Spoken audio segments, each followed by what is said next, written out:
Insuffisance rénale chronique chez l'adulte et l'enfant. Connaître les critères définissant la maladie rénale chronique.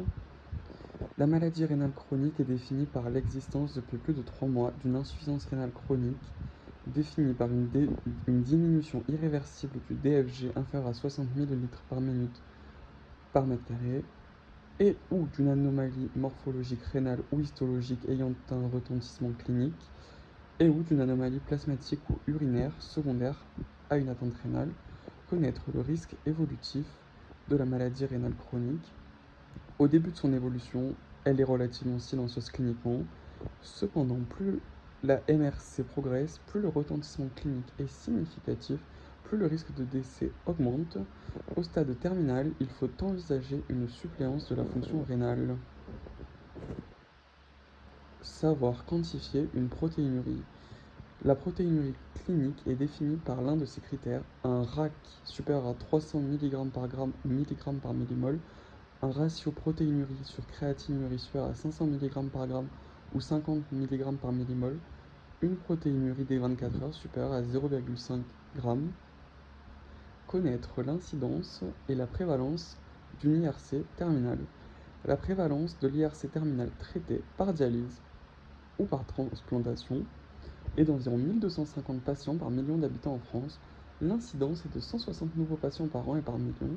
Les principales situations à risque de développer une MRC sont âge supérieur à 60 ans, diabète, obésité, maladie cardiovasculaire, antécédents familiaux de MRC, antécédents de chimiothérapie. Je répète, âge supérieur à 60 ans, diabète, obésité, maladie cardiovasculaire, antécédents familiaux de MRC, antécédents de chimiothérapie. Connaître les principales causes d'IRC terminale et les principales causes de néphropathie interstitielle chronique. Les principales causes d'IRC terminale sont néphropathie vasculaire, néphropathie diabétique, la glomérulonéphrite chronique et la polykystose rénale autosomique dominante. Savoir identifier les éléments de retentissement clinique de l'IRC chez l'adulte. Plus l'IRC est sévère, plus le retentissement clinique est important, une altération de la qualité de vie, des œdèmes, une hypertension artérielle, des troubles du sommeil, un bruit, des crampes, une anorexie, de la nausée ou le syndrome des jambes sans repos peut être observé. L'IRC s'accompagnant d'une anémie normochrome normocytaire arégénérative, des signes cliniques spécifiques surviennent à partir du stade 4. Asthénie, incapacité à l'effort, un bilan à la recherche d'une carence en fer, en vitamines, d'inflammation doit être réalisé dès que le taux d'hémoglobine devient inférieur à 12 g par décilitre chez la femme et à 13 g chez décilitre chez l'homme. Une supplémentation peut être indiquée. Les objectifs de stock martial sont plus élevés que pour la population générale. Connaître les différents stades de la MRC. Donc DFG supérieur à 90, MRC avec DFG normal ou augmenté, 60 à 89, MRC avec DFG légèrement diminué. Pour définir cela, il faut qu'il y ait des marqueurs d'atteinte rénale, une protéinurie clinique, une hématurie, une leucocyturie, des anomalies morphologiques ou histologiques, ou des marqueurs de dysfonction tubulaire qui persistent depuis plus de 3 mois. Entre 60 et 45, on parlera de stade 3A ou d'insuffisance rénale chronique modérée. Entre 30 et 44, on parlera d'insuffisance chronique modérée 3B. Entre 15 et 29, ce sera une insuffisance rénale chronique sévère. Et en dessous de 15, on parlera d'insuffisance rénale chronique terminale avec un stade 5. Savoir estimer la progression de la maladie rénale chronique. Outre le risque de décès, la MRC est associée à un risque de progression vers le stade 5. Ce risque est apprécié par l'estimation du déclin annuel, calculé de la manière suivante: DFG année N moins DFG année N plus 1. Le déclin physiologique est de 1 ml par minute par 1m73 carré. Le déclin annuel modéré est entre 1 et 5 et le déclin rapide est supérieur à 5. Et on veut essayer d'infléchir la courbe du déclin. Connaître les causes d'aggravation de la MRC. Une déshydratation extracellulaire avec une IRF, une néphrotoxicité médicamenteuse, un obstacle ou une infection urinaire. Connaître les arguments en faveur d'une origine obstructive d'une MRC. Toutes les causes d'obstacles chroniques négligés peuvent aboutir à une MRC. Plus l'obstacle sera levé tardivement, plus la récupération de la fonction rénale sera incomplète. L'examen clinique, globe vésical, gros rein, toucher pelvien et l'échographie avec une dilatation des cavités pyélocalicielles, un résidu post-mictionnel sont indispensables à la fois à la prise en charge ainsi que devant toute dégradation. Connaître les arguments en faveur d'une origine parenchymateuse d'une MRC. Pour l'origine glomérulaire, on aura un contexte d'œdème, de diabète, de maladies générales comme le lupus, la présence d'une protéinurie importante, voire d'un syndrome néphrotique. Une hématurie micro-macroscopique et une HT1 sont très fréquentes. L'origine interstitielle. Contexte, infection urinaire récidivante, maladie à risque interstitiel, présence d'une protéinurie modérée inférieure à 1 g par 24 heures, une leucocyturie sans germe, une absence d'HTA. Et pour l'origine vasculaire, une HTA ancienne, mal contrôlée avec un retentissement cardiaque, des facteurs de risque et antécédents cardiovasculaires, confirmés par une échographie rénale avec Doppler. Savoir évoquer une néphropathie héréditaire. Les antécédents familiaux de néphropathie doivent être systématiquement recherchés en construisant un arbre généalogique. Connaître la conduite à tenir en fonction du stade de la MRC.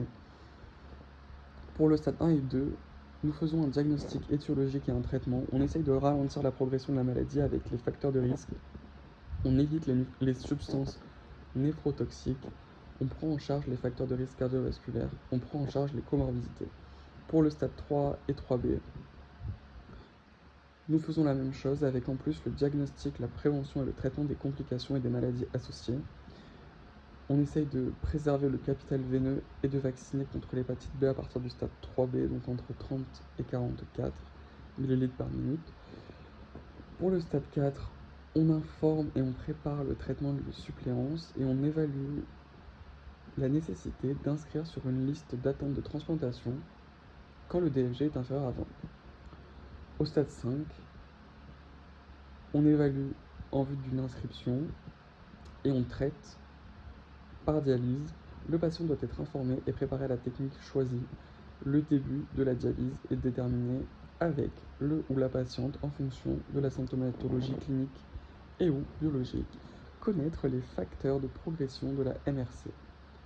En dehors du traitement étiologique de la MRC, les interventions pour ralentir la progression des maladies rénales chroniques sont le contrôle strict de la pression artérielle, la diminution de la protéinurie, la prévention des épisodes d'insuffisance rénale aiguë et de néphrotoxicité, la restriction protidique modérée et adaptée aux patients, le contrôle d'un diabète s'il existe et l'arrêt du tabac.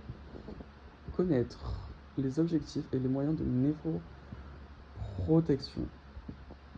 Un contrôle strict de la pression artérielle permet de ralentir la progression de la maladie rénale chronique et de diminuer le risque de complications cardiovasculaires.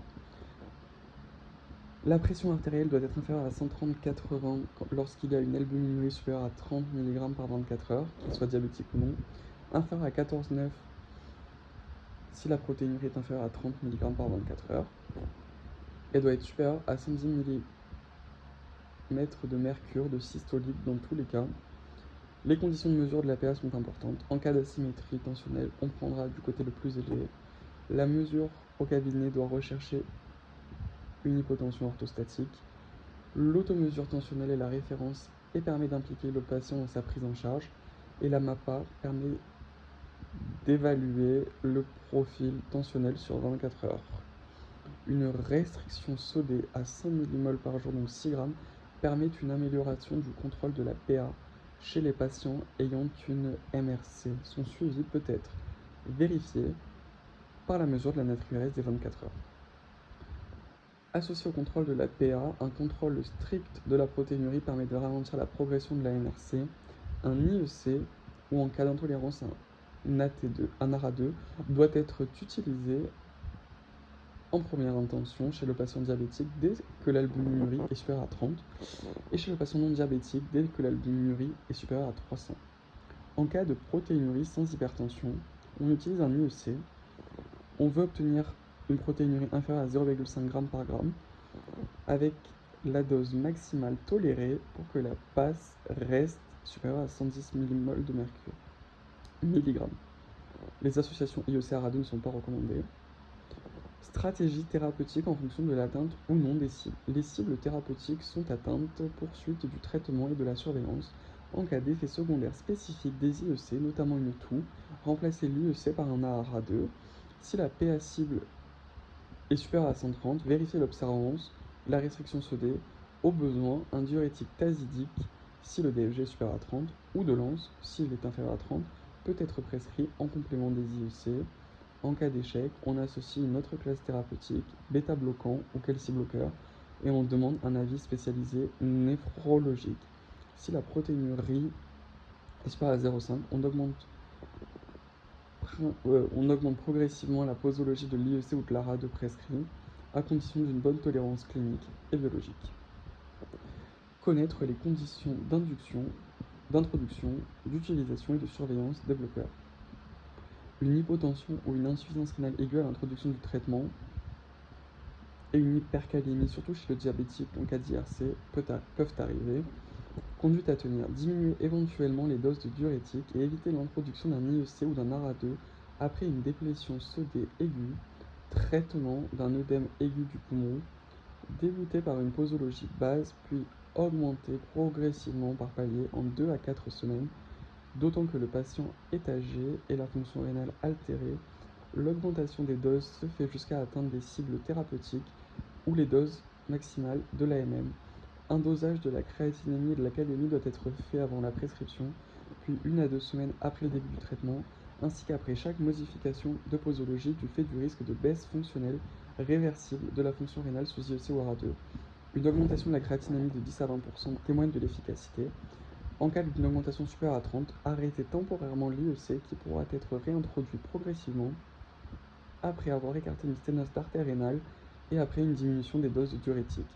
L'arrêt temporaire du traitement est envisagé pour une calémie supérieure à 6.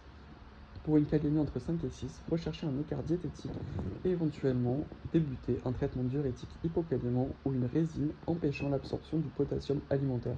Pour éviter une insuffisance rénale fonctionnelle sévère, il est souhaitable d'éduquer le patient à l'arrêt de l'IEC ou de l'ARA2 ainsi que du diurétique en cas de risque de déshydratation extracellulaire aiguë, notamment canicule et gastro-entérite virale.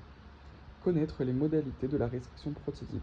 Afin de contrôler la protéinurie et de réduire le déclin de la fonction rénale, une restriction protidique au-dessous de 0,8 g par kilo par jour est recommandée à partir du stade 3A. Afin d'éviter une dénutrition, cette adaptation doit être encadrée par une évaluation spécialisée des apports alimentaires, notamment chez la personne âgée. Connaître les complications cardiovasculaires. Le risque vasculaire de la MRC est beaucoup plus élevé que dans la population générale. Cardiopathie ischémique, AVC, artériopathie. L'hypertension artérielle est précoce et fréquente. Elle est un des facteurs de risque majeur de progression. Elle est essentiellement volodépendante, justifiant le régime port en sel et l'utilisation de diurétiques dans l'hypertension de l'IRC. On aura également des lésions artérielles qui sont accélérées avec des facteurs de risque cardiovasculaire communs, HTA, dyslipidémie, tabagisme, diabète, âge. Les facteurs spécifiques de la MRC, troubles du métabolisme phosphocalcique avec une médiacalcose, une hyperhomocystéinémie, une anémie, une insulinorésistance et des toxines urémiques. Les 3 types d'atteinte cardiaque sont l'hypertrophie ventriculaire gauche secondaire à l'HTA et à l'anémie, les calcifications valvulaires et coronariennes et une cardiopathie urémique d'origine plurifactorielle. Connaître les caractéristiques des troubles du métabolisme phosphocalcique. Au cours de la MRC, les troubles du métabolisme phosphocalcique et osseux sont caractérisés par une hypocalcémie, une hyperphosphatémie liée à une diminution de l'expression rénale des phosphates, un déficit en vitamine D active secondaire à la diminution de l'activité 1-alpha hydroxylase rénale, une hyperparathyroïdie secondaire précoce caractérisée par une élévation de la parathormone. 2 grands types de lésions osseuses peuvent s'associer à des degrés divers. L'ostéomalacie, secondaire au déficit en vitamine D, signes cliniques qui sont rares, déminéralisation, strie de Loser-Milkman tardive, diminution de la concentration en 1,25 OH vitamine D, non dosée en pratique. Seule la carence en vitamine D native est évaluée par le dosage de la 25 OH vitamine D3 doit être corrigée. L'ostéite fibreuse suite à l'hyperparathyroïdie qui donne des douleurs osseuses, des fractures pathologiques tardives, une résorption des extrémités osseuses, des lacunes au niveau des phalanges des doigts, une déminéralisation et une augmentation de la concentration de parathormone. Et comment on prévient et on traite les troubles pholsocalciques avant le stade 5.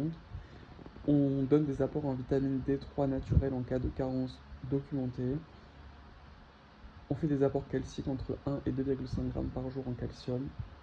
On restreint les apports alimentaires en phosphore grâce à une prise en charge spécialisée. Les objectifs de traitement sont une calcémie normale, une phosphatémie inférieure à 1,5 et une PTH subnormale avant le stade de la dialyse.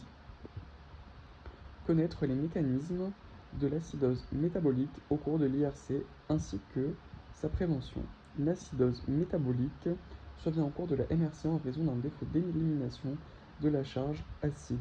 Elle est en règle générale modérée, sauf lors de certaines tubulopathies avec diminution des bicarbonates, augmentation faible du trou anionique, pH conservé jusqu'à un stade évolué des MRC. Connaître les conséquences de l'acidose métabolique.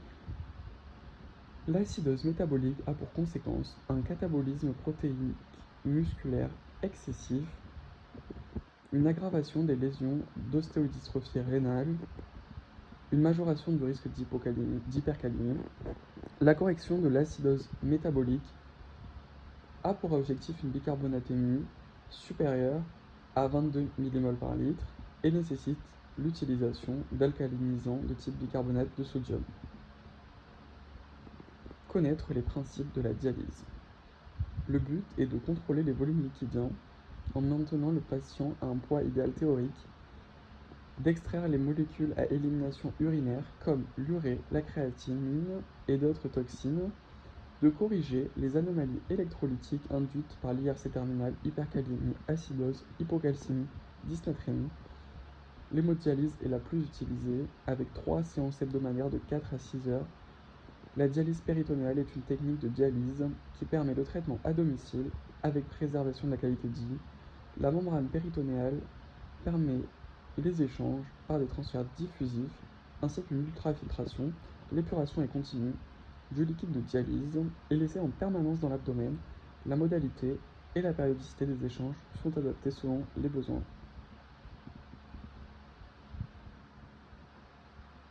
Lithiase urinaire.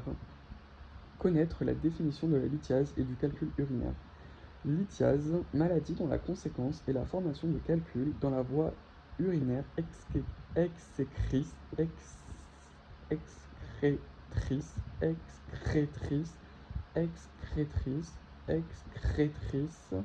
Ces calculs sont composés de cristaux et d'une matrice extracellulaire et se manifestent lors d'une obstruction rénale ou de pyélonéphrite principalement. La majorité des calculs urinaires se forment dans les reins. Les calculs de vessie sont plus rares et la conséquence d'une stase des urines dans la vessie, le plus souvent secondaire à un obstacle. Connaître l'épidémiologie de la lithiase urinaire. L'incidence de lithiase urinaire est variable selon les pays car elle dépend de facteurs géographiques, climatiques, ethniques, diététiques et génétiques. La prévalence des lithiases varie de 1 à 20% et en France elle est à 10%. Le ratio est de 2 hommes pour une femme. Connaître la fréquence de différents types de calculs. Donc nous avons les cristaux de phosphate de calcium avec 13%, carbapatite, hydroxyapatite, bruchite, qui a un aspect crayeux, un pH urinaire alcalin et une densité de 1500 à 2000. L'oxalate de calcium a une prévalence de 50 et 22%. Ils ont un aspect brunâtre, jaunâtre, spiculé. Le pH est variable et la densité est approximativement de 1000. Les calculs phosphato-ammoniaco-magnésiens ont une prévalence de 1%. Ce sont des calculs de struvite jaune, favorisés par un pH alcalin. et une densité Hounsfield de 500 à 900. Les calculs de cystine sont 3%, jaune irrégulier, sont favorisés par un pH urinaire acide, densité de 600 à 900, et l'acide urique, prévalence de 11%, jaune, lisse, pH urinaire acide, 350 et 70. Connaître les principaux facteurs lithogènes. Donc nous avons les facteurs alimentaires, produits laitiers, protéines animales, le sel, NaCl, les aliments riches en oxalate, chocolat, fruits secs, épinards, oseille, rhubarbe, thé, les aliments riches en purine, charcuterie, les sucres rapides, glucose, fructose, la diminution de la consommation de fibres alimentaires, une diurèse insuffisante et insuffisance des apports liquidiens, les facteurs familiaux, dans 40% des cas, ou une cystinurie, les infections urinaires, les anomalies anatomiques, syndrome de la jonction pyélo-urétérale, diverticules caliciels, rein en fer à cheval et les calculs médicamenteux, Indinavir, Diamox et son radio transparent et de faible densité au scanner. Connaître la définition de la colique néphrétique. La colique néphrétique est un syndrome douloureux lombo-abdominal résultant de la mise en tension brutale de la voie excrétrice du haut appareil urinaire en amont d'une obstruction, quelle qu'en soit la cause. Il s'agit d'une lombalgie homolatérale à l'obstruction irradiant le long du flanc vers les OGE. Connaître les facteurs favorisants sont les facteurs favorisants de colique néphrétique sont l'ensemble des facteurs favorisant la migration d'un calcul rénal dans l'urétère, voyage, chaleur, déshydratation, activité physique, écart de régime. Connaître les aspects cliniques de la colique néphrétique simple. La colique néphrétique est simple quand il n'y a pas de fièvre, ni frisson, pas d'insuffisance rénale biologique, ni d'oligoanurie, et qu'elle cède avec un traitement antalgique par INS. Connaître les aspects cliniques de la colique néphrétique compliquée. Donc lorsqu'elle est fébrile, pyélonéphrite aiguë obstructive et pyélonéphrite aiguë grave, fièvre supérieure à 38,5, frisson, marbrure cutanée, instabilité hémodynamique, bandelette urinaire positive, une colique néphrétique avec insuffisance rénale aiguë, rein unique fonctionnel congénital ou acquis, ou calculs bilatéraux, oligoanurie inférieure à 500 cc par 24 heures, et colique néphrétique hyperalgique, colique néphrétique résistant à l'administration d'INS et morphinique. Connaître les autres aspects cliniques des calculs urinaires. Les symptômes associés à un calcul urinaire autre que la colique néphrétique sont aucun calcul asymptomatique, hématurie, plutôt d'effort, macroscopique ou microscopique, infections urinaires, insuffisance rénale. Connaître l'indication des examens d'imagerie. En urgence, les examens d'imagerie sont indiqués pour affirmer le diagnostic dans les 24 heures ou en urgence si colique néphrétique compliquée et en évaluer la gravité, rein unique, urinome, et à distance pour confirmer l'expulsion ou non du calcul, couple échographie rénovésicale et ASP, ou idéalement scanner abdominopelvien faible dose, sauf chez l'obèse, sans injection de produits de contraste. En urgence, le scanner peut être injecté en cas de doute diagnostique sur les couples sans injection, absence d'obstacle, absence de dilatation pour éliminer un diagnostic différentiel, infarctus splénique, cholécystique pancréatite, appendicite rétrocécale. Hors contexte d'urgence, l'imagerie est indiquée pour déterminer les dimensions, le nombre de calculs, leur localisation, la densité UH pour en déduire la composition et la probabilité d'expulsion spontanée et ainsi décider de la technique de traitement la plus adaptée. Un uroscanner est indiqué dans ce contexte. Le couple ASP-échographie peut être indiqué dans les 24-48 heures après une colique simple. L'échographie urinaire seule peut avoir un intérêt dans la surveillance des calculs non radio-opaques. Les calculs d'acide urique et médicamenteux ne sont pas vus à l'ASP et tous les calculs sont vus en TDM sauf ceux qui sont médicamenteux. Connaître les examens biologiques, bandelette urinaire, ECBU, hémoculture avec fièvre et dosage de la créatine. Connaître les examens à réaliser pour le diagnostic étiologique. On aura une analyse morphologique infrarouge du calcul pour déterminer la composition moléculaire et cristalline, un bilan métabolique avec un échantillon d'urine fraîche du matin, cristallurie, pH, densité, BU, Une analyse des urines des 24 heures avec un volume total, la créatine, le calcium, le sodium, l'urée et l'urate. Une analyse sanguine avec une créatine, une calcémie, une glycémie à jeun, une uricémie. Connaître les principales anomalies métaboliques associées à des lithiases calciques, hyperparathyroïdie, hypercalciurie, hyperoxalurie, acidose tubulaire rénale, néphrocalcinose, granulomatose. Connaître les principes de la prise en charge de la lithiase urinaire. Donc, pour les calculs de l'urétère, probabilité élevée d'élimination spontanée et douleur calmée par des antalgiques standards et absence de signes infectieux et absence d'insuffisance rénale et absence d'intervention chronique. L'indication de dérivation JJ, c'est une fièvre, bi-antibiothérapie probabiliste par C3G aminoside ou imipenem aminoside si FDR de bactéries multirésistantes, ou une hyperalgie supérieure à 3 doses d'AINS ou échec de la morphine, insuffisance rénale aiguë, rein unique ou colique néphrétique bilatérale.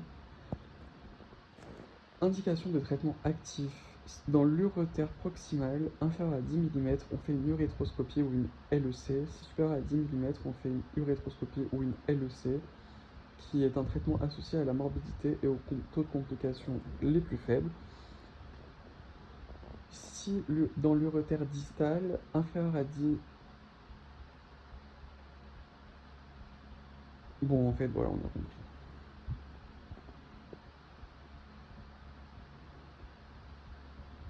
Polykystose rénale. Connaître la prévalence de la polykystose rénale. La polykystose rénale autosomique dominante est une maladie héréditaire fréquente avec une prévalence de 1 sur 1000. C'est la plus fréquente des néphropathies héréditaires.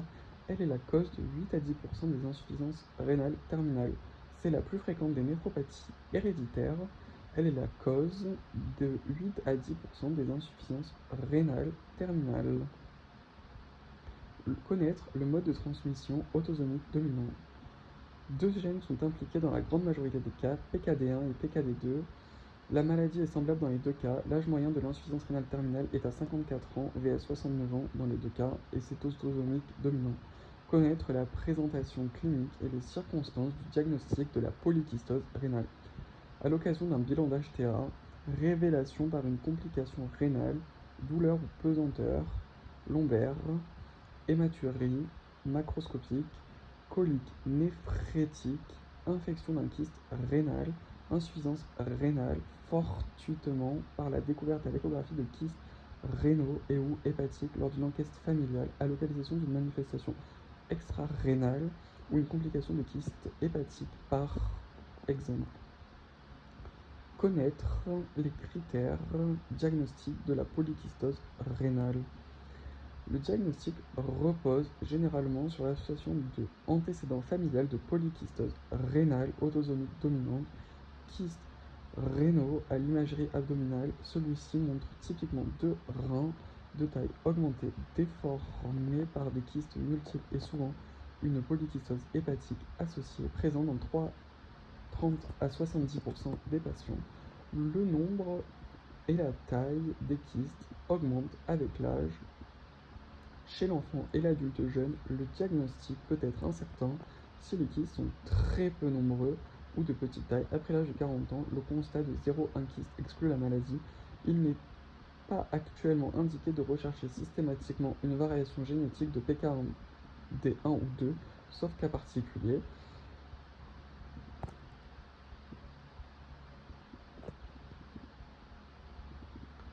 Connaître les principales complications de la polykystose rénale. Atteinte rénale de la polykystose rénale autosomique dominante. L'atteinte rénale est secondaire au développement progressif de multiples évolumineux-kystes dans les deux reins, responsables d'une néphropathie tubulo-interstitielle chronique. La PKRDA se caractérise en général par une période de 2 à 4 décennies sans anomalie clinique rénale perceptible. L'insuffisance rénale chronique est la complication sévère la plus fréquente de la PKRDA. L'évolution de la fonction rénale dans la PKRAD est hétérogène d'une famille à l'autre. mais aussi au sein d'une même famille. L'âge habituel de l'IRC terminal est entre 50 et 70 ans et le pronostic est principalement lié à l'anomalie génétique et au volume des reins. Les autres complications sont les pesanteurs lombaires et abdominales, les douleurs lombaires aiguës ou subaiguës, hémorragie intrachystique, migration lithiasique, hématurie macroscopique, infection du rein. Les atteintes extra-rénales sont les kystes hépatiques très fréquents, plus précocement et plus volumineux chez la femme. L'atteinte hépatique est le plus souvent asymptomatique. Une élévation des gamma-GT et des phosphatase-saccharine est fréquente lors d'une hépatomégalie massive qui peut se produire dans un faible nombre de cas. L'hypertension artérielle apparaît précocement, elle est très fréquente, et les anévrismes artériels intracrâniens, leur prévalence dans la PKRAD et par conséquent le risque de rupture est plus de 5 fois supérieur à celle de la population générale. Un antécédent familial d'anévrisme artériel intracrânien double la probabilité de retrouver un anévrisme chez un patient atteint de PKRDA. Les anévrismes siègent le plus souvent au niveau du polygone de Willis. Un dépistage des anévrismes artériels intracrâniens par IRM peut être proposé, notamment aux apparentés du premier degré des patients PKRAD ayant rompu un anévrisme cérébral ou pour certaines professions jugées à risque comme les pilotes de ligne. Connaître le traitement non spécifique de la polykystose rénale, prise en charge non spécifique et ses complications. Compte tenu de l'apparition précoce, l'objectif est de dépister tôt et d'obtenir au minimum une pression inférieure. En première intention, les deux classes les plus appropriées sont les inhibiteurs de l'enzyme de conversion ou les antagonistes des récepteurs de l'angiotensine 2, boissons abondantes, des traitements spécifiques pour limiter la progression de la maladie peuvent être discutés après avis spécialisé, prise en charge des complications liées à la PKRAD, infection, lithiase. En cas de transplantation rénale, il est parfois nécessaire de réaliser une néphrectomie.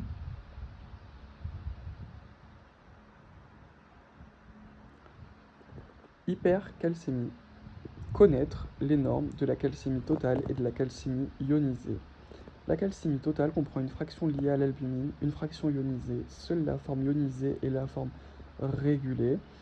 La calcémie totale normale est comprise entre 2,2 et 2,6. La calcémie ionisée 1,15 et 1,35. La calcémie totale varie dans le même sens que l'albuminémie.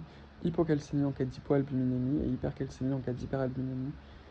Devant toute anomalie du calcium, on le corrige par mesure directe du calcium ionisé ou par mesure de la calcémie totale corrigée qui est calculée avec la calcémie mesurée plus 40 moins albuminémie sur 40.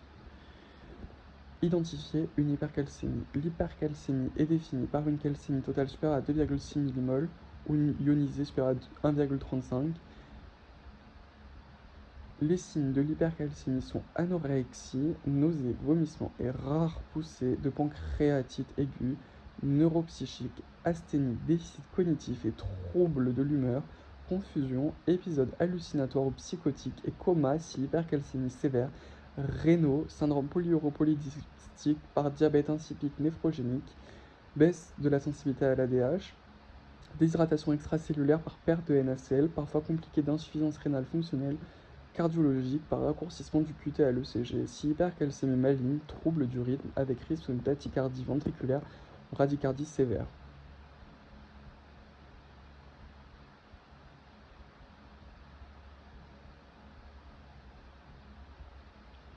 Connaître les principaux mécanismes des hypercalcémies. L'hypercalcémie survient lorsque l'entrée de calcium dans la circulation, absorption digestive et sortie de calcium de l'os dépasse les sorties urinaires et les entrées de calcium dans l'os. L'hypercalcémie peut être en lien avec une perte osseuse de calcium par résorption, une entrée digestive de calcium augmentée, une diminution des sorties rénales de calcium. L'hormone principale est la PTH. La vitamine D active est produite par le rein sous le contrôle de la PTH. Elle module l'absorption digestive de calcium, elle favorise la minéralisation osseuse.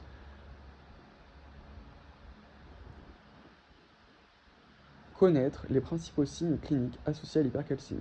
La majorité sont asymptomatiques.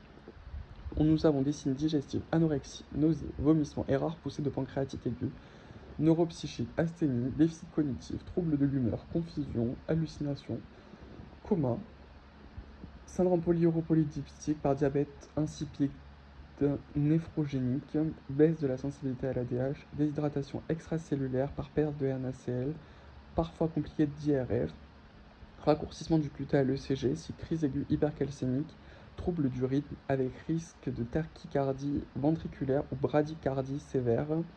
Les signes cliniques de l'hypercalcémie chronique ne sont que la traduction des dépôts périphériques de calcium, rein, lithiase calcique ou néphrocalcinose plus ou moins compliquée d'insuffisance rénale chronique, défaut valvulaire et ou coronaire.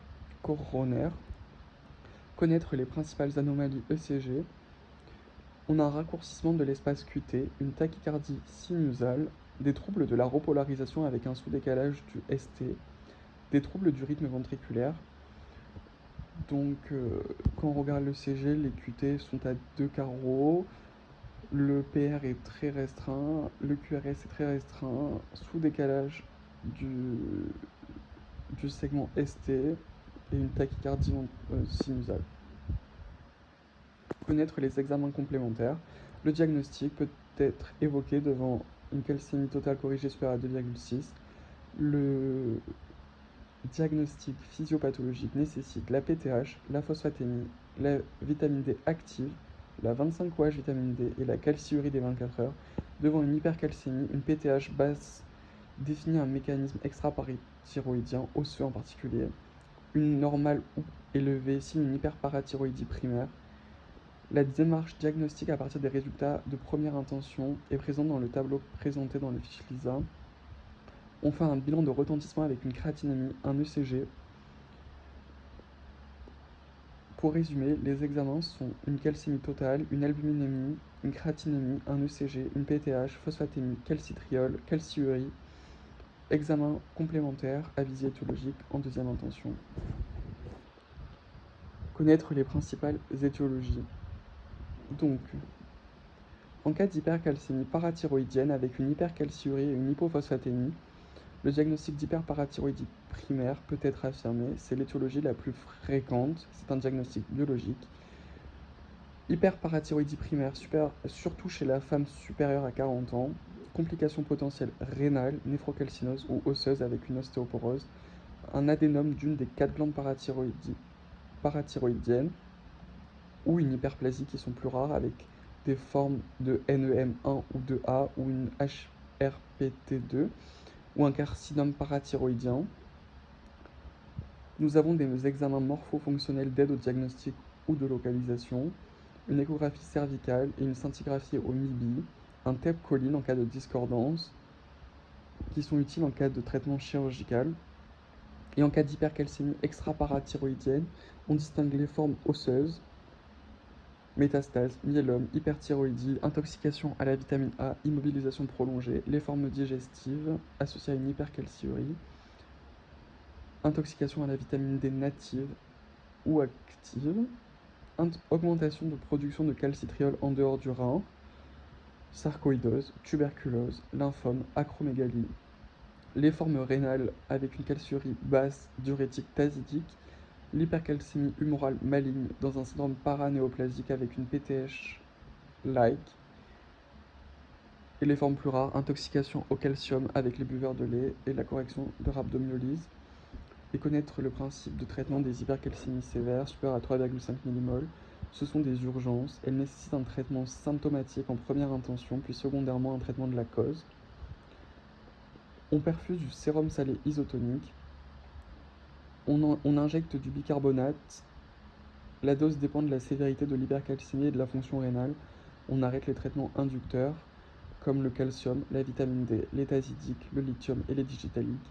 Et on met des corticoïdes quand une hypercalcitriolémie, notamment dans la granulomatose ou le lymphome ou le myélome, et un dialyse avec un bain de dialyse pauvre en calcium. Insuffisance rénale aiguë anurie. Connaître les modalités de diagnostic d'une insuffisance rénale aiguë et de sa sévérité chez l'adulte et chez l'enfant. L'IRA est définie par une augmentation de la créatine plasmatique de plus de 26 micromoles par litre en 48 heures, ou plus de 50% par rapport aux valeurs antérieures, ou par une diminution de la durée, ce qui devient inférieur à 0,5 ml par kilo par heure pendant 6 à 12 heures. L'anurie correspond à une diurèse inférieure à 200 ml par 24 heures, qui doit être différenciée de la rétention des urines. Principaux types et mécanismes, donc IRA obstructive, fonctionnelle ou parenchymateuse. Les trois mécanismes en cause peuvent être associés. Je ne vais pas tout lire parce que ça n'a pas d'intérêt. Connaître la prévalence de l'IRA, 25% des patients hospitalisés, moins de 1% sont pris en charge en soins intensifs. Les causes d'IRA les plus fréquentes sont les fonctionnelles, certaines IRA obstructives, les nécroses tubulaires aiguës et les IRA d'origine médicamenteuse.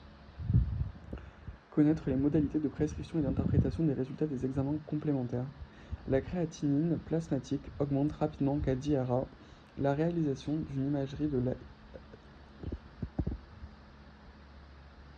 de l'appareil urinaire, de préférence par échographie, afin de s'assurer de la présence des deux reins en situation anatomique normale, d'apprécier leur taille et l'épaisseur du parenchyme rénal. Ces deux paramètres étant habituellement diminués afin d'éliminer un obstacle. Le ionogramme urinaire et l'urée plasmatique, les bandelettes urinaires. Donc, en cas d'IRA fonctionnel, l'U sur C plasmatique est supérieur à 100. En cas de NTA, elle est inférieure à 50. La natriurèse urinaire est inférieure à 20 mmol par litre sans diurétique pour l'IRA fonctionnel et supérieure à 40 pour la NTA. Le NAK urinaire est inférieur à 1 dans l'IRA-F et supérieur à 1 dans la NTA, supérieur à 10 pour l'U sur P urée et inférieur à 10, et supérieur à 30 pour l'U sur P créatine et inférieur à 30. Les diagnostics différentiels, antécédents de maladie rénale, contexte clinique et créatinémie antérieure, morphologique. Cependant, des reins de taille normale, voire augmentée, s'observent dans certaines IRC, amylose, polykystose, diabète, et biologique. Une hypocalcémie ou une anémie, généralement associée à l'insuffisance rénale chronique avancée, s'observe notamment dans les situations inflammatoires aiguës. Une IRA peut se compliquer d'une IRC sous-jacente. Connaître les situations nécessitant un avis spécialisé. GNRP, myélome, SHU, néphrite interstitielle aiguë, médicaments, sarcoïdose. Connaître les principales étiologies de l'IRA sur obstacle. Donc on recherche une douleur lombaire, une hématurie macroscopique avec caillot, des troubles mictionnels, un globe vésical, un blindage pelvien. Le diagnostic repose sur la mise en évidence d'une dilatation des cavités piélo-calicielles à l'échographie rénale. La dilatation est bilatérale ou unilatérale, sirin unique. Lithiase urinaire, pathologie tumorale, pathologie inflammatoire. Connaître les principales étiologies d'IRA fonctionnelle. Déshydratation extracellulaire, hypovolémie réelle ou efficace, donc insuffisance cardiaque, néphrotique, cirrhose, et IRA par modification de l'hémodynamique rénale par EINS ou inhibiteur de la calcinurine. Connaître les causes d'IRA par nécrose tubulaire aiguë. Connaître les principales circonstances favorisantes, état de choc, sepsis, cardiogénique, rhabdomyolyse, hémolyse, toxique, médicaments néphrotoxiques. Donc les insuffisances rénales aiguës organiques, nécrose tubulaire aiguë, possiblement une HTA, des œdèmes, une protéinurie inférieure à 1 g par jour, une hématurie microscopique est possible. Il n'y a pas d'hématurie macroscopique ni de leucocyturie. Dans la néphrite interstitielle aiguë, il n'y a pas d'hypertension, pas d'œdème, une protéinurie inférieure à 1 g. Les hématuries et la leucocyturie sont possibles. Dans la néphropathie glomérulaire aiguë, il y a une HTA, il y a des œdèmes, une protéinurie supérieure à 1 g, une hématurie microscopique et macroscopique sont possibles, et une leucocyturie n'est pas envisageable. Et dans la néphrite vasculaire aiguë, une HTA est présente, oui, pas d'œdème, une protéinurie variable, une hématurie microscopique et macroscopique sont possibles, et pas de leucocyturie. Les principales causes de nécrose tubulaire aiguë sont ischémiques ou inflammatoires, une toxicité tubulaire directe des aminosides, produits de contraste, AINS, cisplatine, amphotéricine B, céphalosporine de première génération, cyclosporine A et tacrolimus, une précipitation intratubulaire, acyclovir, protéase, méthotrexate, sulfamide, antirétroviraux, chaîne légère d'immunoglobulines, myoglobine, aptoglobine, syndrome de Lise tumorale. Connaître les principales étiologies. de GNRP. Il faut les reconnaître précocement. Typiquement un syndrome glomérulaire avec une protéinurie supérieure à 1 g par gramme et une hématurie abondante, parfois même macroscopique. La PBR est urgente, le bilan immunologique est indispensable. Donc nous avons les glomérulonéphrite aiguë post-infectieuse ou des états infectieux chroniques, hématurie macroscopique, œdème, HTA, insuffisance rénale, syndrome néphritique, 10 à 15 jours après un épisode infectieux. Les glomérulonéphrite post-immunes avec les vascularites A en K, les glomérulonéphrite avec dépôt immun, lupus, cryoglobulinémie, purpura rhumatoïde et la maladie de Goodpasture où l'IRA glomérulaire est souvent associée à une hémoptysie, révélant une hémorragie intra-alvéolaire. Connaître les causes d'IRA associées à une atteinte tubulo-interstitielle aiguë. Donc les néphrites interstitielles aiguës avec des signes urinaires, hématurie, leucocyturie plus ou moins éosinophilurie pour les causes médicamenteuses, protéinurie, signes généraux et biologiques associés en fonction de la cause de la NIA. Donc infectieuse ascendante, leptospirose, fièvre hémorragique ou immunoallergique, sulfamide, ampicilline, anti-inflammatoire, non stéroïdien, fluoroquinolone, rifampicine, fluindone, certains IPP, certaines immunothérapies. Connaître les principales causes d'IRA vasculaire, le SHU, la crise rénale sclérodermique, la maladie des emboles de cristaux de cholestérol et l'HTA maligne, ou bien liée à une atteinte des artères et des veines rénales principales, embolie artérielle, thrombose artérielle artéromateuse, dissection des artères rénales ou thrombose veineuse. Connaître les principaux médicaments ou produits responsables d'IRA. Donc nous avons les aminosides, les sulfamides, les antifongiques, l'amphotericine B, les antiviraux, les anticancéreux, cisplatine, méthotrexate, inhibiteurs des protéases, les AINS, les anticalcineurines, cyclosporine, tacrolimus. Il faut se méfier des situations à risque, insuffisance rénale chronique préexistante, la prévention de la néphropathie aux produits de contraste iodé chez le sujet à risque, ayant une insuffisance rénale sévère ou à médium, l'arrêt préalable des AINS et des diurétiques, l'hydratation adaptée, les PCI de faible osmolarité ou iso-osmolaire en limitant le volume.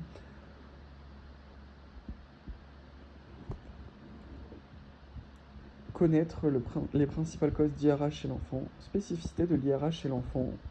L'IRA est définie chez l'enfant par une altération de la fonction rénale de moins de 3 mois, élévation de la créatinémie, diminution du DFG ou oligoanurie inconstante en pédiatrie. Les causes les plus fréquentes sont de nature fonctionnelle liées à des épisodes de déshydratation extracellulaire, les IRA organiques. Les situations de choc hémorragique ou toxi-infectieux peuvent être à l'origine de NTA. Les glomérulonéphrite aiguë post-infectieuse, purpura rhumatoïde, néphropathie à IgA, le SHU post-diarrhéique, secondaire à une infection à E. coli producteur de chigatoxine, représente la première cause d'IRA organique avant 3 ans. Présentation, prodrome digestif, une phase d'état avec triade, anémie hémolytique, intravasculaire, mécanique, avec thrombopénie, tableau de microangiopathie thrombotique et IRA organique, atteinte extra-rénale possible, particularité du SHU typique chez l'enfant, mortalité de 1 à 2%, 30% de MRC séquelaire, suivi régulier, surveillance annuelle de la BU et de la PA, IEC en cas de protéinurie ou HTA et néphroprotection pour tous, prévention, pas de laitage non pasteurisé ni de viande bovine peu cuite avant l'âge de 3 ans, lavage des fruits et légumes, consommation d'eau traitée, lavage des mains avant de préparer le repas ou en sortant des toilettes, des ustensiles de cuisine. En cas de GEA, éviction des baignades dans les lieux publics, éviction du contact avec les bovins, ovins et leur environnement jusqu'à l'âge de 3 ans. Déclaration à Santé publique France. Connaître les signes cliniques et biologiques imposant une prise en charge urgente. Hypercalémie, aggravée par l'acidose, la rhabdomyolyse, l'hémolyse, le syndrome de l'issue tumorale ou la prise de certains médicaments, anti-aldostérone, IEC, ARA2, triméthoprime, sulfaméthoxazole,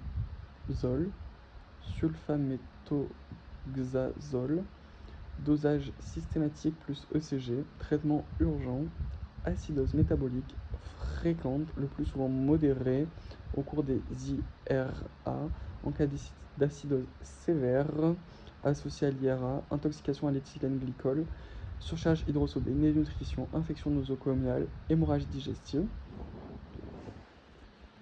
Connaître les modalités d'adaptation de la prescription des médicaments. Connaître le traitement d'une IRA obstructive et la prise en charge d'un certain nombre de levées d'obstacles. Le drainage des urines est une urgence en cas d'anurie ou de syndrome infectieux associé, par sondage vésical ou sonde GJ, évacuation des urines lentes et fractionnées afin de prévenir l'hémorragie vésicale, après dérivation des urines, risque d'une reprise de diurèse abondante, nécessitant une compensation en soluté, volume par volume. Connaître la prise en charge d'une IRA fonctionnelle liée à une déshydratation extracellulaire, restauration d'une volémie normale, surveillance de la courbe du poids, de la fréquence cardiaque, de la pression artérielle, de la reprise de la diurèse et du ionogramme sanguin et urinaire. Connaître la prise en charge d'une IRA fonctionnelle liée à une insuffisance cardiaque. Au cours du syndrome cardio-rénal de type 1, altération de la fonction rénale compliquant une insuffisance cardiaque aiguë, de type 2, retentissement rénal d'une insuffisance cardiaque chronique, l'IRA est secondaire à la baisse du débit cardiaque et à l'élévation des pressions de remplissage transmises dans la veine rénale. La correction des anomalies hémodynamiques et la restauration d'un débit cardiaque adapté permettent d'améliorer parallèlement la fonction rénale, déplétion sodée progressif avec un régime des sodés strict et une restriction hydrique en cas d'hyponatrémie. Toutefois, chez un patient déjà sous diurétique, il faut savoir parfois le suspendre, l'insuffisance rénale pouvant être alors liée, à l'inverse de la situation précédente, à une hypovolémie par excès de déplétion. Savoir qu'un épisode d'IRA parenchymateux expose à une insuffisance rénale chronique à long terme et connaître les évolutions possibles de la NTA. La mortalité au cours de l'IRA est importante. Les facteurs influençant les pronostics rénaux et vitaux sont multiples. Niveau de fonction rénale antérieure, le type d'insuffisance rénale aiguë et la présence de chocs septiques, de défaillance viscérale associée et la survenue de complications sur le terrain.